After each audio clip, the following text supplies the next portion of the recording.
free from nivaranas and be able to cultivate insight knowledge, beginning with the discernment of mind and body, nama rupa paricaya jnana. That's why it is said that first and foremost one should be fulfilled with the Vipassana Kanika Samadhi. And we ended at that time, and then today we are going to pick up where we left off yesterday. Some teachers like this, without cultivating and intensifying Vipassana Samadhi, concentration, one can realize this anicca dukkha lakkhana, it is the characteristic of arising and passing away. And if one does that, one cannot develop the true insight knowledge. Maybe one is able to realize parami kusala, wholesome deeds, as a performance of spiritual perfection. And because one is starting with the practice, one is starting with the mindfulness of arising and passing away, one thinks that one has cultivated insight knowledge. But one has got to go through the sequence of insight purification, vipassana, visuddhi.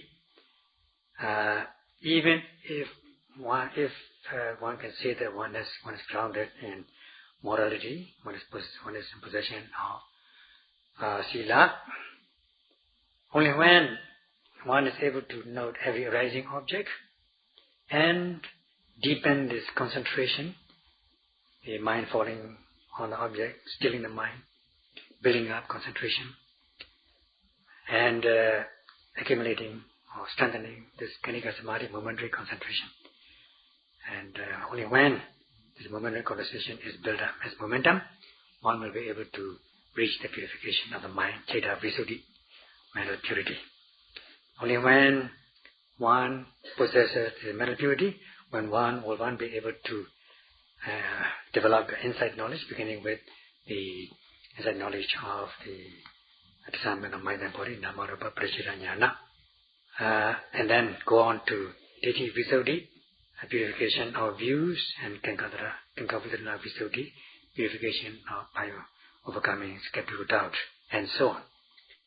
So Buddha himself has said that in his teaching, when one practices his teaching, one cannot jump like a frog. One cannot just do a shortcut method. One has got to go through the sequence by stages, systematically. Such as one has got to practice sila, meghinga, samadhi, meghinga, panya, meghinga, morality, concentration, and wisdom. One has got to start with morality and then go on to samadhi and panya. And also in the sequence of purification, visuddhi, one has got to start with sila, visuddhi, purity of morality.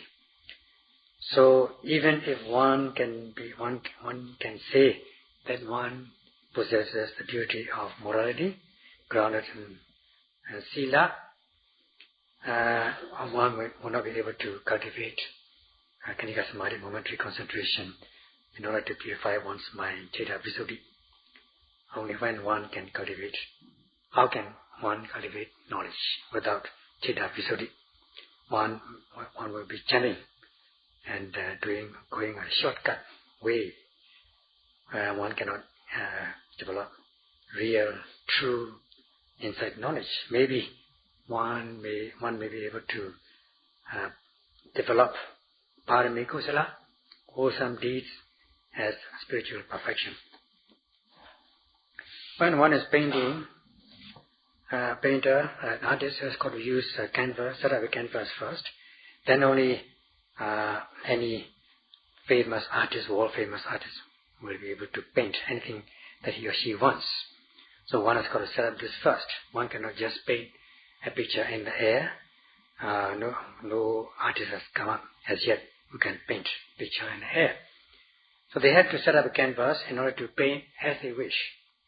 So this Namarupa art picture has got to be set up and cultivate one's Kanika Samadhi, leading to Cheta Visuddhi, purification of mind.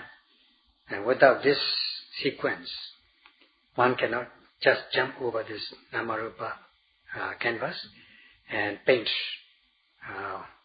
one's picture in the air. These three things or groups, namely Kammasakara Samadhi, the right understanding of Karma and Karma result, and Sila Meganga, the morality path, and Upachara Samadhi or Jhanic Samadhi, Apana Samadhi. These three things have to be cultivated, be fulfilled with these three things. This is known as these three things group. These three groups constitute the basic path for the sake of Samatha Yanika yogi, the practitioner who is practicing the tranquility meditation or using tranquility method as a vehicle. And as for Vipassana Yanika yogi who is practicing with insight as a vehicle, one has got to start with Vipassana, or we call it Sukha Vipassana yogi, pure Vipassana yogi. Without going through this Samadhi and Jhanic Samadhi, Upachara Samadhi and Jhanic Samadhi, one has got to first note or be mindful of the aggregates of clinging, Upadana, or in other words, the obvious psychophysical object, or the obviously arising object in the body. And one has got to start by noting these things first and foremost. And in this way, commentaries have explained clearly the difference between this Samatha Yanika yogi and Vipassana Yanika yogi. That means tranquility Samatha practitioner and Vipassana practitioner, so that one can be clear of doubts when one is practicing Satipatthana. So this will be explained from now on. So in this way it has been differentiated or explained. For some in this teaching, some yogis practice Upachara Samadhi, Apana Samadhi, neighborhood concentration and attainment or one-pointed concentration, Apana Samadhi, or Jhanic Samadhi, Jhana concentration, before one practices insight, Vipassana. This is for the pure Samatha Yanika yogis, who is practicing just the tranquility meditation. And these two things, these two kinds of concentration, namely Upachara Samadhi, neighborhood concentration, and Apana Samadhi, absorption concentration or attainment concentration, Samatha, they are for the tranquility practice. Because insight concentration also can still the mind to concentrate on a single object, on an object. And as for the Apana Samadhi, also it can concentrate on object, as though the noting mind penetrates or enters into the object, sinks into the object. So at this time, these hindrances to progress, nirvanas, are said to be calmed, tranquilized. There will not arise any hindrance of sense desire, kamacchana nirvanas. One will not be moved by this kamacchana nirvanas, the hindrance of sensual desires, nor by these vyavara nirvanas, hindrance of ill will, nor by tinamita, sloth and torpor, nor by uddhacca, kukucca, restlessness and worry. And this is because one is accepting this without any skeptical doubt. One will not be moved by this hindrance of skeptical doubt, vicikicca.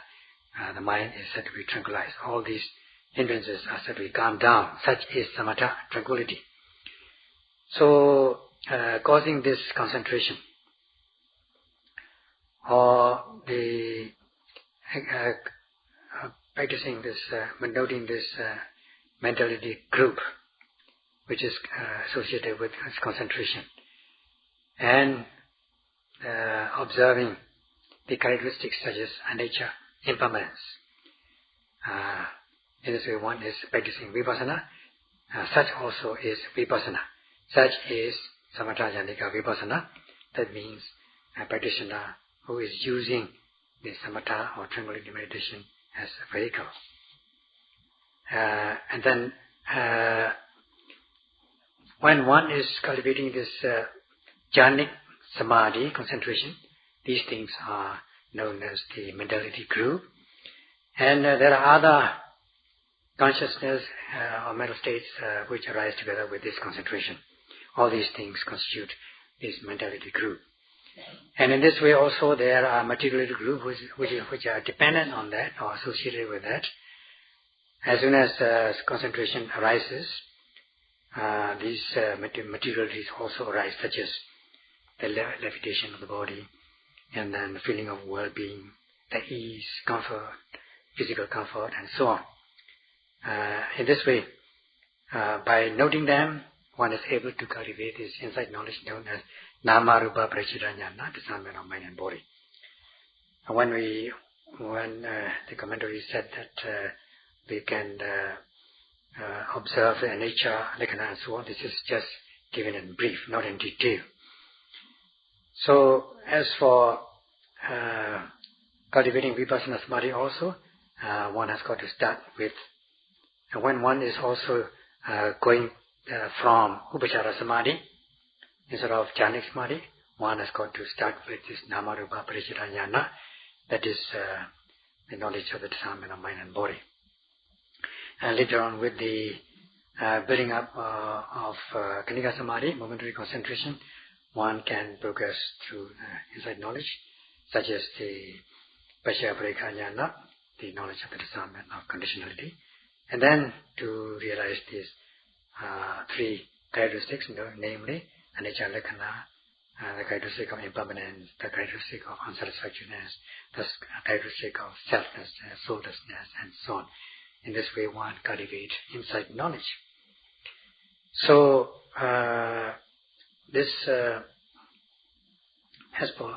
in this way, one is cultivating this insight knowledge, starting with the universal characteristics of psychophysical phenomena.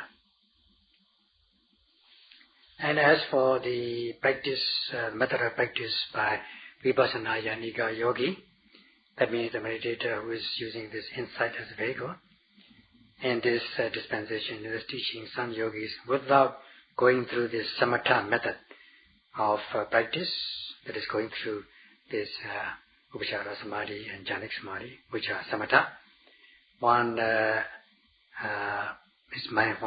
activates mindfulness of the five aggregates of clinging, and then observe these characteristics beginning with nature, impermanence.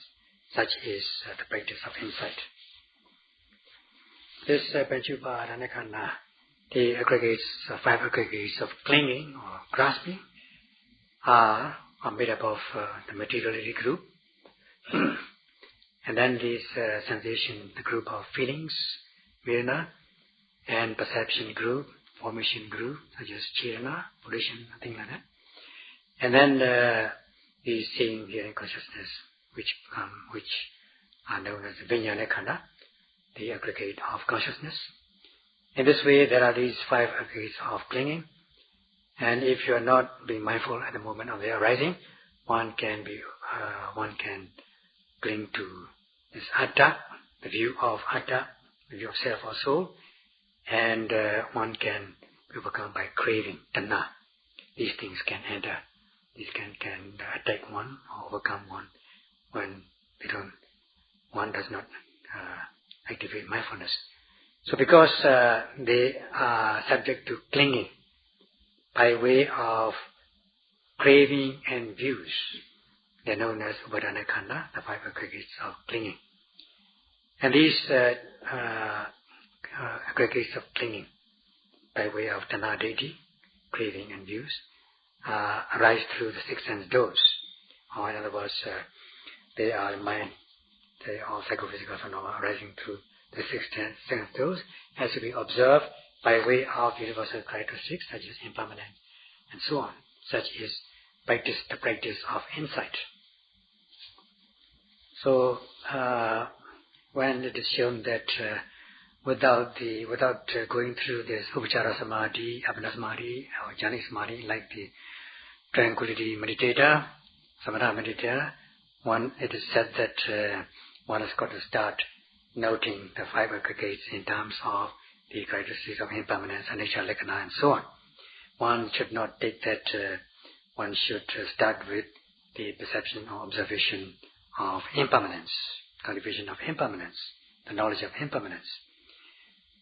Until one is able to overcome these nivranas, hindrances to progress, one will not be able even to observe the true nature of mind and body, sabhava lakkhanas. Only when one cultivates this Khanika Samadhi, build up this momentary concentration or insight, momentary concentration, overcoming these hindrances to progress, nivranas, will one be able to be free, being free from hindrances to progress, and first and foremost, thus purifying one's mind, known as Chitta Visuddhi, purification of mind or mental purification, will one be able to observe this natural, the true nature, the sabhava lakkhana of mind and body, and which leading to the knowledge of the discernment of mind and body.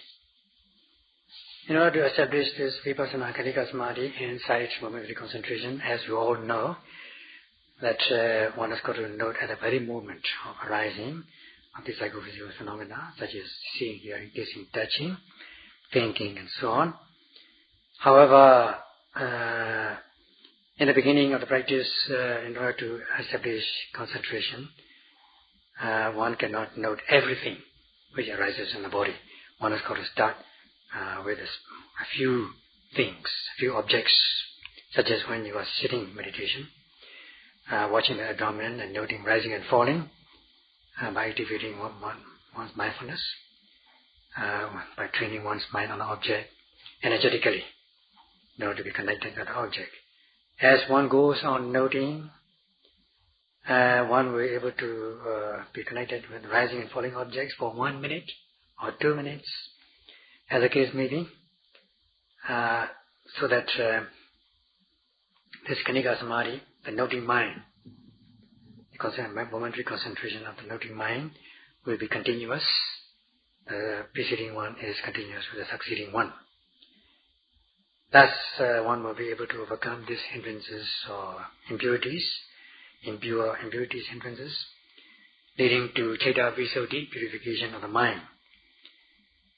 And so, in this case, when one is able to cultivate this beauty of the mind, one will come to see, when one is noting, for instance, rising, as stiffness, tension, and movement, one observes that this stiffness, stiffness, tension, and movement, which are the materialities, are one thing, and the noting mind is another. This is noting consciousness, and when one is noting falling, seeing them as relaxation, movement, and so on. These are the materialities, and the noting them is the noting consciousness mentality. In this way, one is able to differentiate between materiality and mentality, nama, rupa, or rupa, nama, mind, body, body, mind. In this way, one is able to observe this mind and body separately. When one is able to build up this momentary concentration, Khanika Samadhi, one comes to see the mind and body, the nature of the mind and body, separately.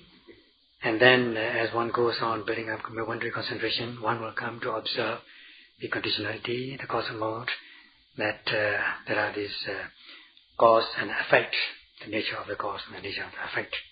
And this is how one comes to observe. Because there is the rising and falling, because rising and falling takes place, which are the causative materiality, there is this effect in terms of the noting mind, knowing or noting them as rising and falling. At times, falling may stop, and you will not be able to observe it. It's not moving. The abdomen may not be moving down. There is no falling. So only when there is falling, there is your noting mind, noting as falling. When there is no falling, then there will be no noting mind as falling. Because there is no causative falling, there will be no effect in terms of noting as falling. It will not come up. At times arising may not come up, it must have disappeared. Then there will be no noting of rising. Because there's no rising, there's no noting of rising. Because there's no cause, there's no effect in terms of this mentality. So, because there's no materiality, there's no noting mind of the materiality. Only when there is cause, there will be effect. And this will be observed in the course of the practice. You come to know the nature of this cause and effect. Then you come to say to yourself, alas, because they are there, there is this noting mind. Because they are not there, there's no noting, there's no noting or knowing. In this way, you are developing this insight knowledge known as Pachaya Parika Jnana, the knowledge of the discernment of conditionality, such as knowing the nature of cause and effect. Here, at this point, there's much to talk about the nature of cause and effect, but this will be explained in detail at some other time when there is time to do it, when a question arises.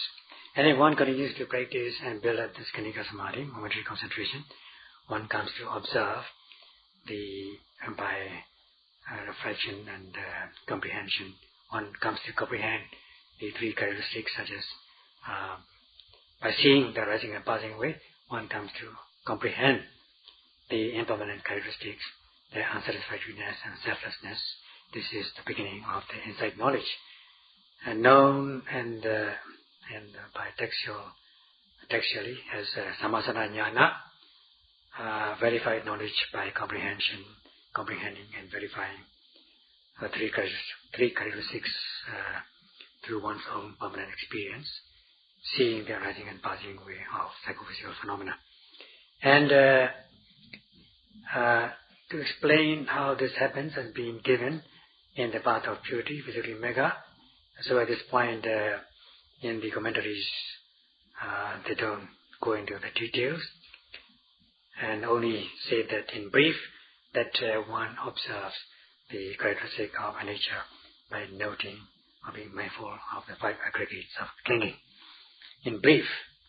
But if one takes it that in the beginning of insight practice, one is able to cultivate this knowledge of impermanence, then one will be going contra to the profound literature such as the Visuddhi Mega, path of purity, and the 7 kinds of purifications, Visuddhi. And as such, it will not be correct. If it's not correct, it will be false, and it will be imitation or false. As has been explained, if one build up any of these three kinds of concentration, and after one has purified one's mind, Chitta Visuddhi, one has gone through this purification of the mind, by noting, by being mindful of the 5 aggregates of clinging, upadana khandhas, one comes to realize the nature of mind and body, rupa sabhava, nama sabhava, or rupa lakkhana, nama lakkhana, and then the nature of cause and effect, the nature of the cause and the nature of the effect. Such is practicing or cultivating the preliminary path, Bhavabhaga Meganga. And discernment of mind and body also comes under Bhavabhaga Meganga, the preliminary path or Purana path, and the observation of the nature of cause and effect also comes under Bhavabhaga Meganga, the preliminary path. And by knowing this Nama-rupa Sabhavas, the nature of mind and body, and the cause effect Sabhava, the nature of cause and nature of effect, unless one is able to know or observe the characteristic of impermanence, such as the rising and passing away of psychophysical phenomena, one cannot be said to be developing this the real or the true insight knowledge, Vipassana Jnana. Only when one observes the rising and passing away, realizes the rising and passing away, and knowing this as impermanent, will one be able to develop this true or real insight knowledge. Just seeing the nature of mind and body and the nature of cause and effect are not the real insight knowledge. However, because the insight knowledge arises based on these two things, two kinds of knowledge, they have been taken into this insight knowledge, Vipassana Jnana. So we can take them as Vipassana Meganga, the insight path. So at the moment of arising, one is in the course of mindfulness. As they arise, as one sees the transitory nature of objects, that everything is in a state of flux, the old giving place to the new, the objects are arising and passing away, seeing them in terms of the universal characteristics of impermanence and so on. And then all these objects are just process rolling on. They are the Bhava Meganga, the preliminary path, and knowing them in terms of Anicca, Dukkha, Anatta, verifying and comprehending. It's in terms the three characteristics through one's own personal experience of seeing the arising and passing away is Sammasana Jnana. And from the Sammasana Jnana upwards, along the stages of insight knowledge up to Anuloma Jnana, conformity knowledge, they are all insight knowledge. This conformity knowledge try to link up between the conformity knowledge and the knowledge which links up between the insight knowledge and the attainment or noble knowledge, Riya Mega, Riya Jnana.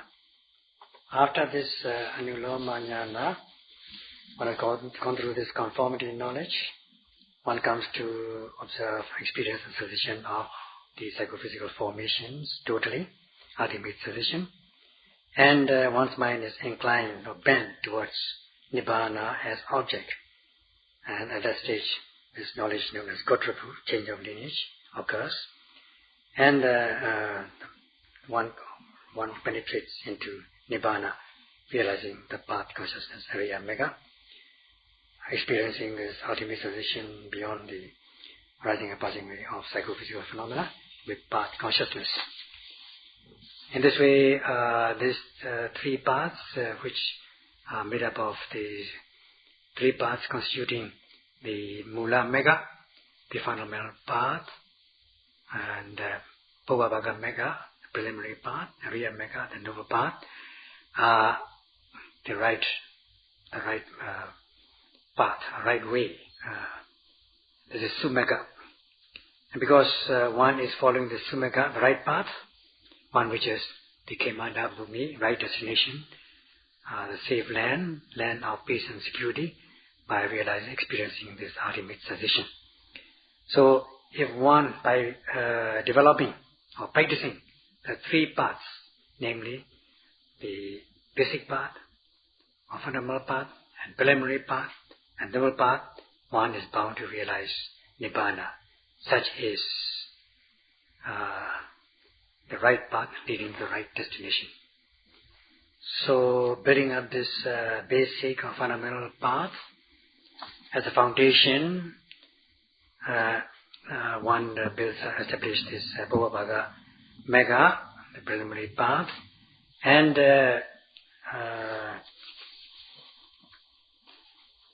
going through the progressive stages of insight knowledge in Vipassana Jnana until one reaches the maturity of liberating wisdom, realizing the ultimate cessation beyond the rising and passing away with path consciousness. This is how, as the Buddha acts as a guide by guiding the right path, which leads to the right destination. If one walks the right path, then one is bound to reach the right destination. In this way, Buddha is the real guide, and one has got to come to acceptance. One has got to come to acceptance and firm resolve. And what to do to come to this stage will be explained tomorrow.